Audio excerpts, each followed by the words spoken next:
Queridos irmãos, queridas irmãs, 40 dias depois do Natal, celebramos o Senhor que, entrando no templo, vem ao encontro do seu povo. No Oriente Cristão, esta festa é chamada precisamente Festa do Encontro. É o encontro entre o Deus menino, que traz vida nova, e a humanidade à sua espera, representada pelos anciãos no templo.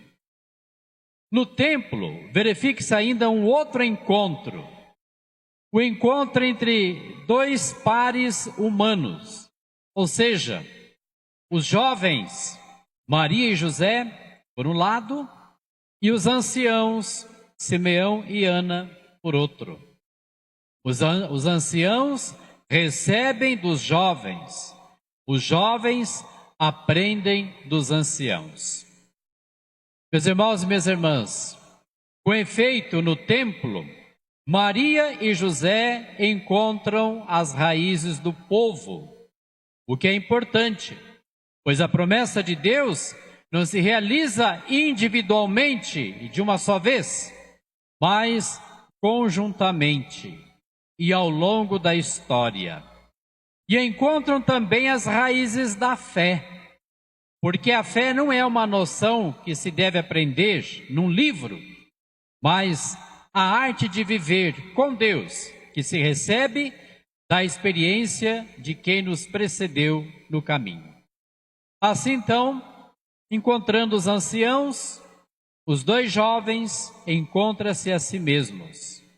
E os dois anciãos, caminhando já para o fim dos seus dias, recebem Jesus, sentido da sua vida.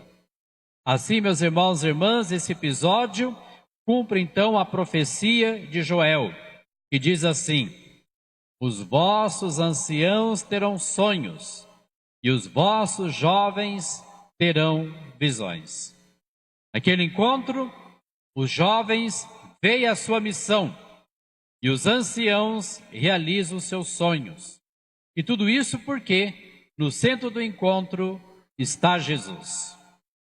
Queridos irmãos e queridas irmãs, não há futuro sem este encontro entre anciãos e jovens. Não há crescimento sem raízes.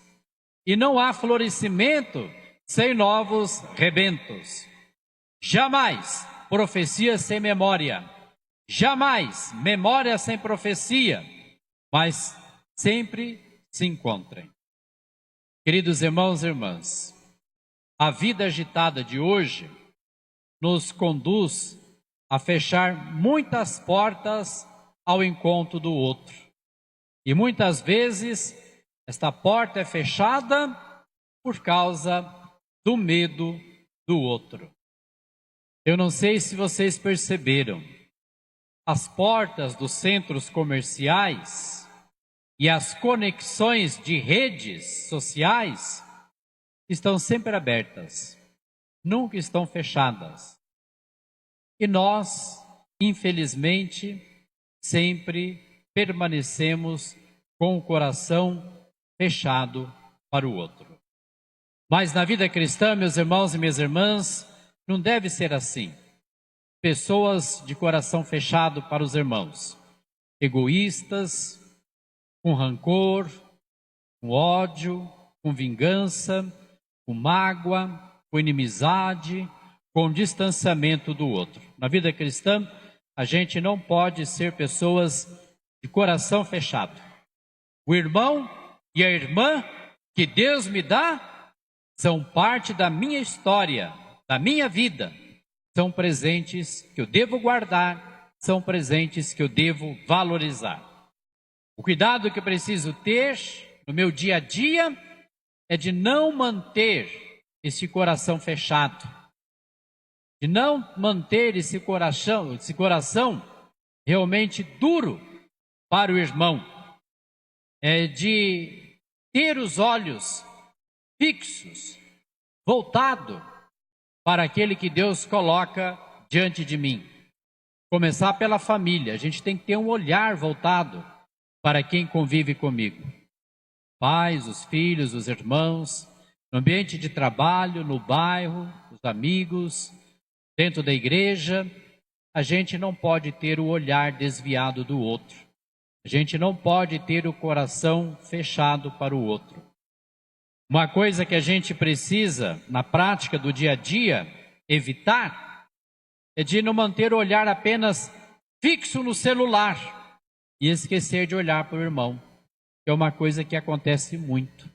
Muitas vezes as pessoas não se comunicam mais, não se relacionam mais, não se encontram mais, porque só vivem no mundo virtual. Olha para o celular, mas não olha para o irmão. Às vezes conversa com o outro, mas olhando para o celular. Isso não é encontro.